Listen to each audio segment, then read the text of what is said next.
Before starting, let me put the gold market into context for you. At the time of this chart, gold had been weak for some time, and in a low inflation environment with higher returns in risk markets, money flow in general at this point was away from safe havens. The longer-term trend for gold was therefore bearish. This is the context against which to view this intraday price action. The market opens gap down on extremely high volume, a clear signal of weakness. We are starting with weakness which has been validated by volume. The next candle forms a small hammer, again with ultra-high volume. Is this stopping volume? Perhaps. And we wait for the next candle to form a small candle with an upper wick, suggestive of further weakness and coupled with high volume. Clearly not a positive response to the stopping volume. The next two down candles suggest a modicum of buying on each, with a lower wick showing some support.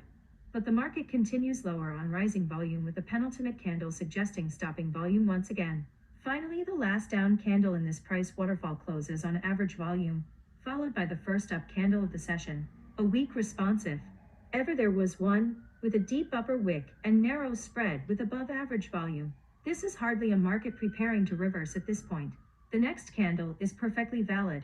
A narrow spread up candle with average volume, this looks fine. Then we see a repeat of the first candle in the sequence of up candles.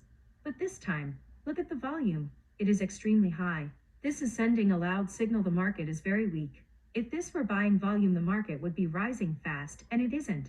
So it must be selling volume. Everyone is selling and trying to get out of the market before it collapses, with every attempt to rise knocked back by the pressure of selling. The next candle is even worse, sending an even stronger signal, if any were needed, that everyone is selling, and the market is now incredibly weak. Here we have ultra-high volume, and a market that is going nowhere. The price spread is narrow, and if the volume were buying, then the market would have risen. The insiders are propping the market up, selling stock accumulated in the price waterfall, before taking it lower. The next two candles give no clues, narrow spreads with low volume. Then the market sells off sharply as expected, and validated with ultra-high volume, as it lurches lower once more. The next candle hints at stopping volume again with a narrow spread and deep wick on very high volume. The buyers are moving in at this level, which is repeated on the next candle with high volume again on a narrow spread. Now we should see the market recover.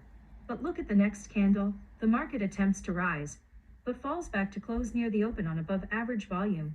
Not a strong signal. A small hammer follows on ultra-high volume, so perhaps there are more buyers in the market. And based on the volume of the last few bars, a possible reversal is now in prospect. 3 bullish candles then follow, each with a narrow spread. But the volume is flat, so we have a market rising on flat volume, and therefore unlikely to go very far. The market reverses from this level, and as it falls, volumes are increasing, signaling selling pressure once more.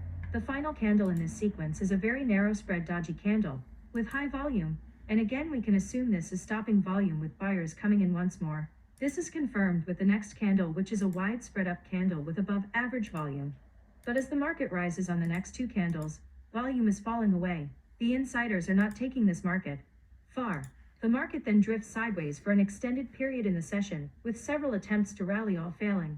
And with volumes generally falling to low levels throughout this phase, the market duly closes, looking very weak. What happened in the following day's trading session is the bearish tone of the previous day was taken up in dramatic fashion, as the GLD opened gap down again on 3 times the volume of the previous day's open. Calling Anna, a complete guide to volume price analysis.